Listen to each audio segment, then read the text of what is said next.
sports are really important vehicles for relationships.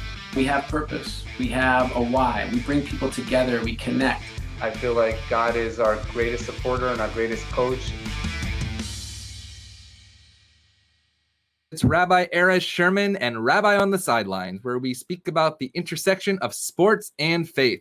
And we are honored, truly honored, for our guest today, Ariana Berlin, UCLA champion gymnastics, amazing hip-hop dancer, feature of the Netflix movie Full Out, and you probably don't know this, but a High Holiday producer added to her resume. Ariana, live from San Diego. How are you? Good to see you. Hi, Rabbi Sherman. Thanks so much for having me on the podcast. I've been waiting for this moment. It's crazy that we basically met a year ago in the halls here at Sinai Temple for the first virtual ever High Holy Days, not just of Sinai Temple, but really of the Jewish world. And now I was just reviewing some of those videos and seeing the magic that we made. So actually, let's start there and then we'll work our way backwards. Okay, let's do it. You're a producer, you're in the entertainment business, and you get a call saying, you know what? You're going to produce a High Holy Days at a major synagogue in North America.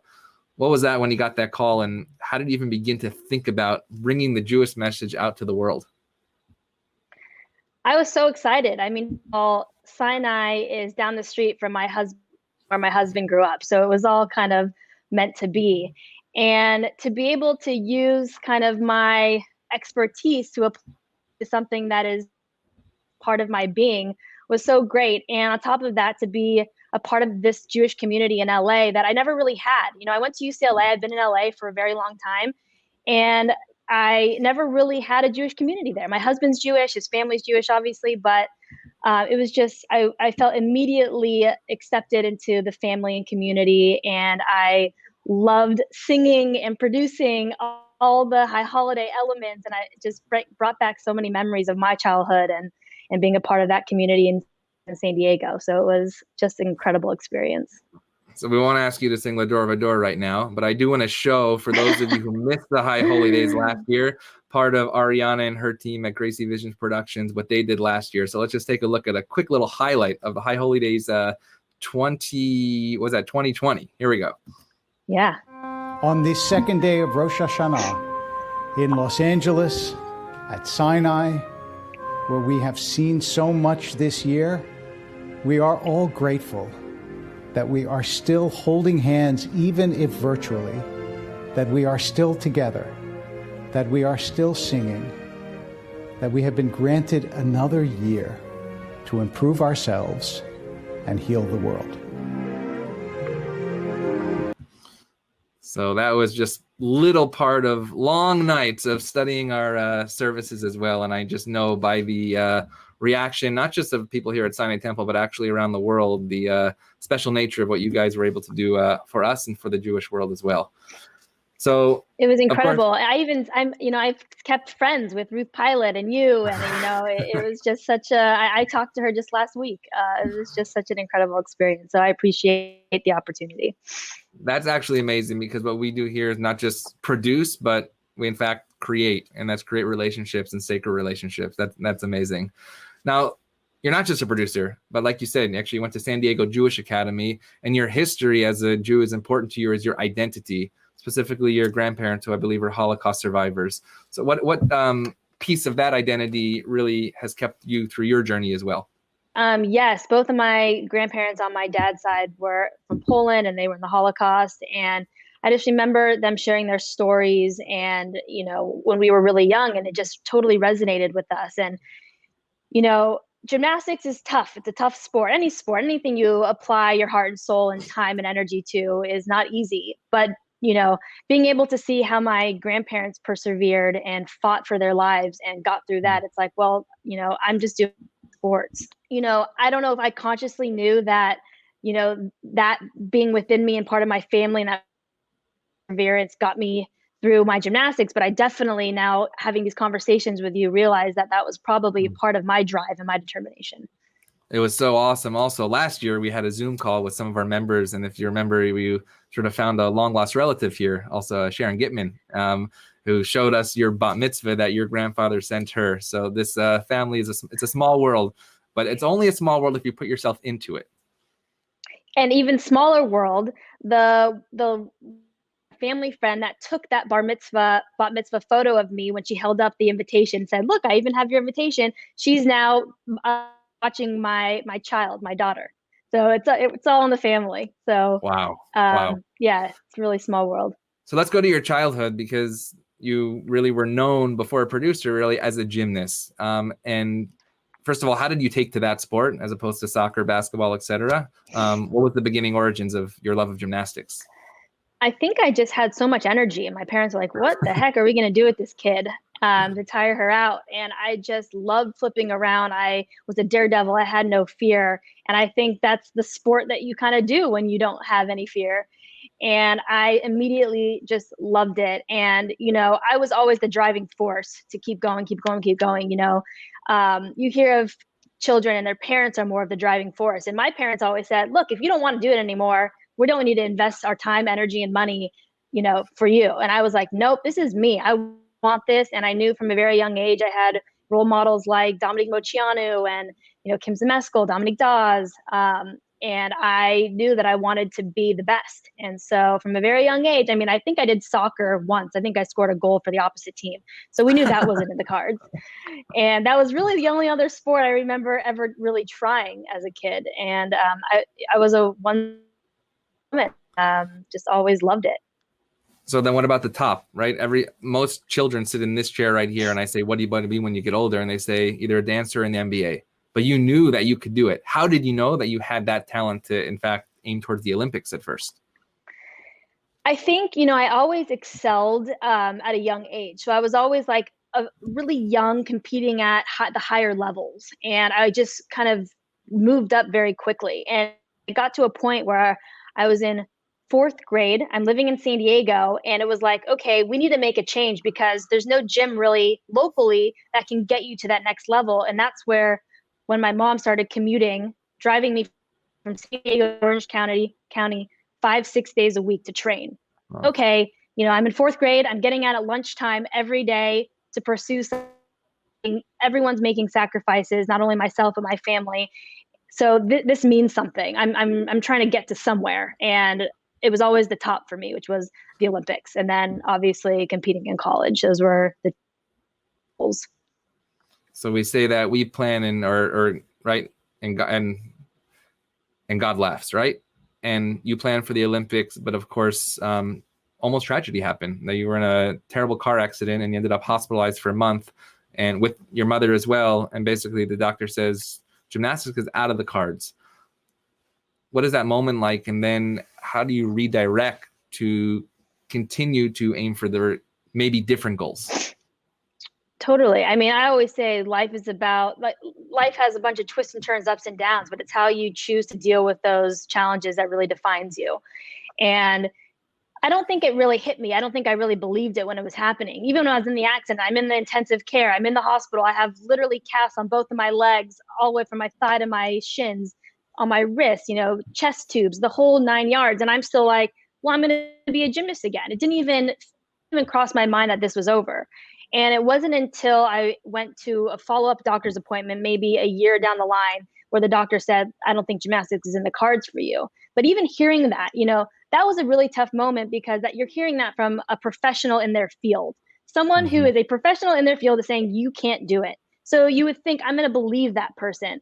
I couldn't. I had to just, figure out my own journey, see for myself what I could do, what I couldn't do, what my limitations were. And so I tried going back to gymnastics. At that point, I had a rod in my femur, and I was in so much pain that I just wasn't able to reach my full potential.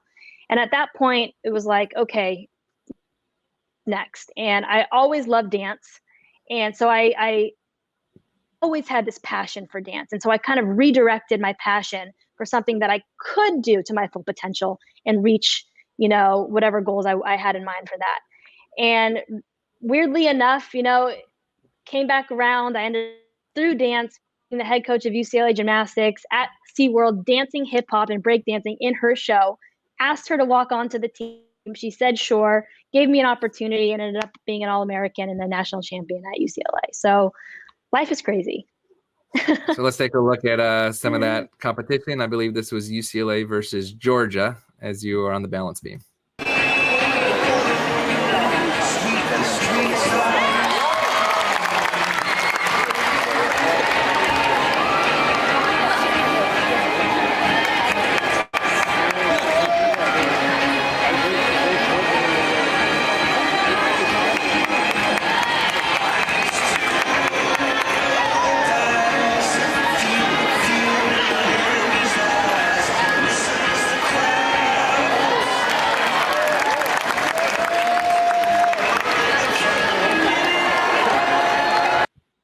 that's just one instance of your amazing talent. You're on the balance beam there. And there's been a lot of talk about the balance beam, especially during this Olympics in Tokyo with Simone Biles. And did she do the right thing, or what was going through her mind? And just off air, we spoke about the mental health part of athletics and also in gymnastics, what it's like to have, I guess it's called the twisties. First of all, take us through that video that we just saw in the amazing performance, right? What is it like to perform on this narrow balance beam? It's not like you have a whole basketball court that you can just throw the ball out of bounds. There is danger involved. So how do you overcome that fear, number one? Yeah, absolutely. I mean, I don't really think it gets easier. There always is that fear, and even at the collegiate level, at the Olympic level, you are falling and you can fall. I mean, it's not like you do enough reps and you're immune. But it's just training your mind to be extremely focused. You have to train the right way. You have to train consistently, and build that confidence. So, when you get into the competition on the competition floor, that you've done all the reps, you've done all the prep. You just have to now perform it and show the world what you can do.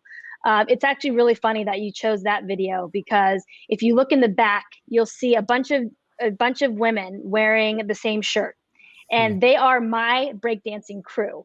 And they are cheering in the background. And after the meet, me and my crew, the ones that were in the back there, we all did like a breakdancing hip hop performance to kind of round out the meet. And I literally went to the locker room, threw on my hip hop gear over my leotard, ran back out, and got to do that. So it was just an awesome moment for all of the worlds to collide, and for dance is ultimately what got me to UCLA. So you said you just worked with Simone Biles before the Olympics in terms of promoting her tour. Tell us your thoughts about mental health, and did she do the right thing, and what can we learn from that experience? Totally. She had no choice. I don't think the person that hasn't been a high level gymnast can't really understand it unless you've gone through it. And I think every single gymnast at her level, my level, has dealt with the twisties, which is basically you lose your twisting. You don't know where you are. It's a mind-body disconnect.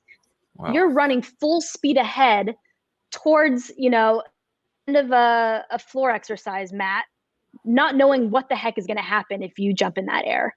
And that is frightening. And Simone's skill level is like 1,000 million times harder than anything that I could possibly even imagine doing. So to catapult your body into the air and try and do what she does, it's just ripe for injury. I mean, there's just no way around it. And, you hear a lot of people, mental health is a lot of people deal with it. You hear Michael Phelps, different athletes dealing with it, but you hear it after the fact. You don't see it unfolding in front of your eyes when you are the top person that everybody at this Olympic Games is looking to watch you win gold in every aspect of the Olympics. And I think it just brought a lot of awareness. I think it kind of, as sad as it was for her, and it was so hard to watch, I think it taught the world a tremendous lesson. This is not easy. And not only is it not easy, she had to deal with Larry Nassar. She had a death in the family. She is, dealing with the world and all eyes on her. It's a lot for a 24-year-old kid. So, as tough as it was for her Olympic run, it meant so much more to the world to watch that and to have a better understanding for mental health. Yeah. I mean, we turn it on and we're ready for entertainment, right? But you guys don't turn it on. You are it. And, when you walk out on that floor, we're not knowing what's happening behind the scenes. I mean, it's true with anybody, right? For their job. If, you get up on the pulpit, or you're a doctor and you go into the office, but like you said, all eyes on, right? It's not like you close the door and they do their job as well.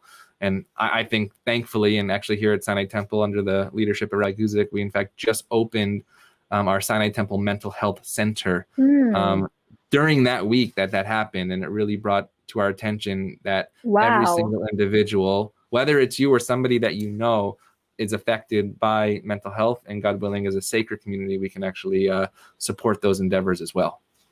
That's fantastic. So you're a gymnast, you're a producer, you're a breakdancer, and thankfully, and just amazingly, you have a movie about your story.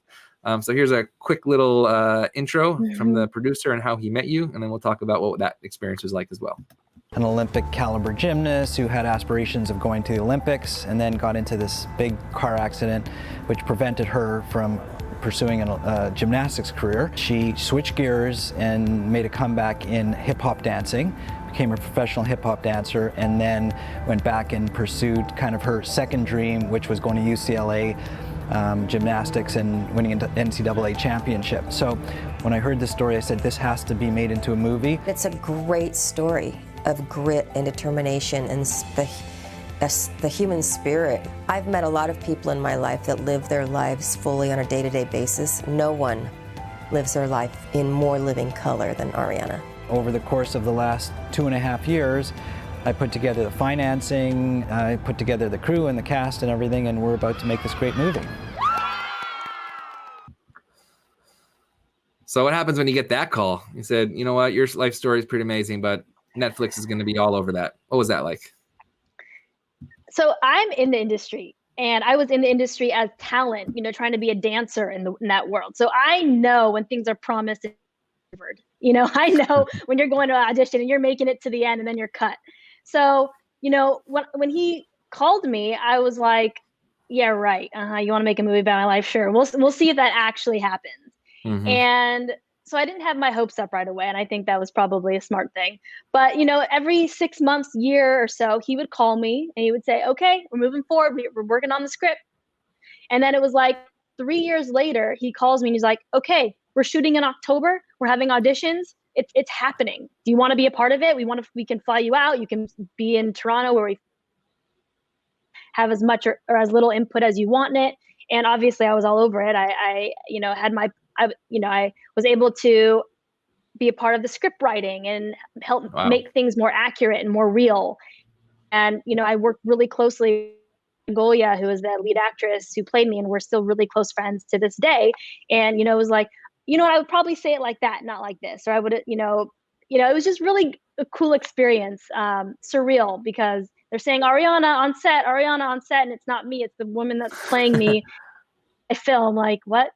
But it was. That's an interesting high holiday message, a really high holiday sermon of like, if somebody could play your life, what would that be like, right? Meaning, if you can watch your own life, what would that be like? But also, what was interesting that I saw for that movie was that you in fact did the stunts because the actors wasn't the gymnast that you were. So how did that work? That you actually played yourself along with the person that was playing you? Totally. I mean, what a cool opportunity to be able to be the stunt woman. I mean, for the actress who's playing me, it was great. But I was also, I want to say 26 years old. I know Simone's 24. She makes it look easy. It is like 24, 26 is literally grandma status. Like when you're done with college at age 21, 22, like you're old in my opinion. And it took a lot of training to get back into the gym. I mean, I trained 3 days a week. And it was not easy, but it was so rewarding to be able to do that and to work with Anna Golia and to say that I was actually the gymnast of that movie. So it was really cool. It was a really cool opportunity. So we watched it as a family many times, and I got a email from a member of Sinai Temple this morning that said I believe they're watching, and they said that their children have watched that over 30 times. So what is the message of Full Out? What is the message of Full Out to us, to our children, and about how to overcome that adversity? Totally. I mean, it's back to what you said. We have a plan and God laughs. Is that what you said? Mm-hmm. But it's how you deal with those challenges. I've been told gymnastics is done, and I could have sulked and I could have gone into depression and I could have, sat in my room and just been mad at the world. Why me? How did this happen? And my life would have turned out a lot different. And I think it's being able to be flexible and shift and find the next great situation. And I think that's what Full Out shows. And look, sometimes it'll come around, and sometimes you can put yourself out there, ask, to Miss Val that last night at rehearsals at SeaWorld when I hadn't done gymnastics in years, and said, Miss Val, it has been my dream to be a gymnast for you at UCLA. Like, what do I have to do to be a part of your program? And she said, okay, you're in, kid. That never happened. So it's really just telling you, stay positive, be able to be flexible, and don't be afraid to ask and put yourself out there, because, people will give you a chance. Yeah, it's funny you say don't be afraid to ask, because before you said, well, how are you getting this person, that person, the podcast? And actually, I haven't been afraid to ask. And what's been amazing is when you ask, I think it's important to understand that you can't be afraid of no, right? Because if you get a no, then the next time you might get another no, but you also might get a yes, right? And that's how we built sort of this platform. And that's how, same thing for the holidays last year. Like, we weren't afraid to ask, and we were able to really build something that I think set the bar high, which I know you have done as well. For faith in sports, we talked about mental health, but let's put Simone Biles away for a second. Let's put adversity away, just in general. And I know you work in the sports world doing documentaries as well. What have you seen as, not necessarily the level of faith, but is there an aspect of faith that exists in the sports world, and what does that look like? Absolutely. I mean, you see teams huddled up, praying before, even for our gymnastics before our competitions, we wouldn't pray, but we would all hold hands and we'd do some sort of like ceremonial, gathering to get everybody focused and on the same page. And I think faith is definitely a big part. I mean, you see after there's a dunk, or there's a good competition, or there's a good this or that, people are going like this, it definitely plays a big role. Some bigger than others, depends how deep your faith is. But it's definitely there. And for me, it's also a spiritual thing. Everything happens for faith in a different way. Like, you are doing something that is bigger than yourself sometimes, and it's your calling. And when you're up there on the beam, and something exudes out of you that's bigger than just, I'm just here to do a sport. It's bigger than that. You're showing the world that, like, this is what I was meant to do here, and I was put on this earth to do what I'm doing and perform this and entertain you all. Yeah, and it's interesting because when we looked at the High Holidays last year, if you remember those original outlines, we looked at it as a sporting event, right? How would somebody watch this if you would event, but understand that it's bigger than what we were in fact doing? And I couldn't ask you this last year, but how has motherhood affected this whole idea of faith in sports, and how you want to now bring your child into this world? Oh my gosh. Every time she does anything that's like athletic, I'm like, she's going to be an Olympian. Like, I already think she's ahead of the curve. Jimmy and I are, we're like, we're not going to put the pressure on her, but, we're both athletes.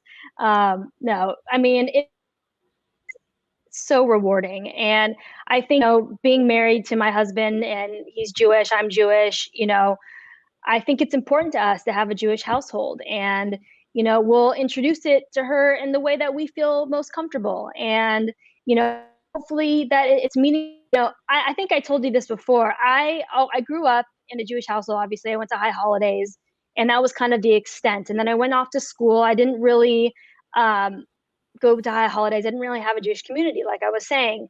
But I went on Birthright with my husband.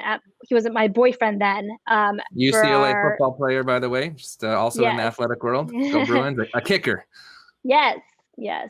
And we went on Birthright together after our senior year in college. And I came back, I took a 5th year, and I picked up Hebrew, and I took that as my language. Oh, wow. And I kind of came full circle with it, and I found it on my terms, and it was important to me. And it was important to me to marry someone Jewish. And that was just my personal preference. And so, hopefully we can introduce it in a way where she feels empowered, and she, is the driving force, just like in sports, how I was saying. Yeah. I don't want to be the driving force. I want her to, but I introduce it in a way that's welcoming for her.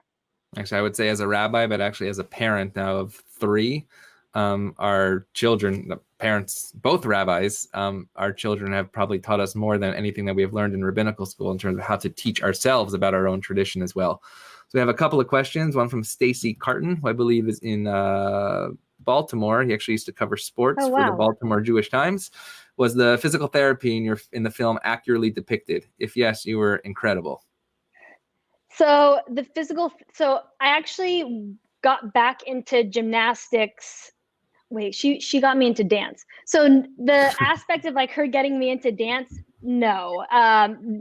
I guess it wasn't depicted like the physical therapy moves or like training, I guess. There was a lot of physical therapy that went on, a ton. And when I went to UCLA, I lived in the therapy room. That's all I did. I had a strength in my leg. I had a rod in my femur. I was in constant pain. So in terms of that, yes, but not in terms of like the storyline of how I got into dance. That had to be a little bit fabricated. The SeaWorld concept, it was just too much for a Disney-esque film, but it was a lot of therapy. We have a comment from Alexa. I believe it might be from the Kashanis, who's a big fan of yours. Thank you for being so inspirational and showing us that anything is possible, which is definitely true. We're going to show one clip here of the High Holidays. We're going to come full circle because this was at the end of 6 services, right? We did the evening of Rosh Hashanah, the first 2 days, Kol Nidre, Yom Kippur. For those of you who did not know, and obviously were not present, there was literally a TV truck outside of Sinai Temple. But what went into those 6 2-hour services were months and months and hours of preparation, lots of Big Chill frozen yogurt as well. Shout out to them, that got us through. But at the end of the day, we were able to, I believe, bring the feeling of Sinai Temple into the homes of so many around the world. And this was a recap that you guys did at the end of those services, and we'll just chat about that for a moment.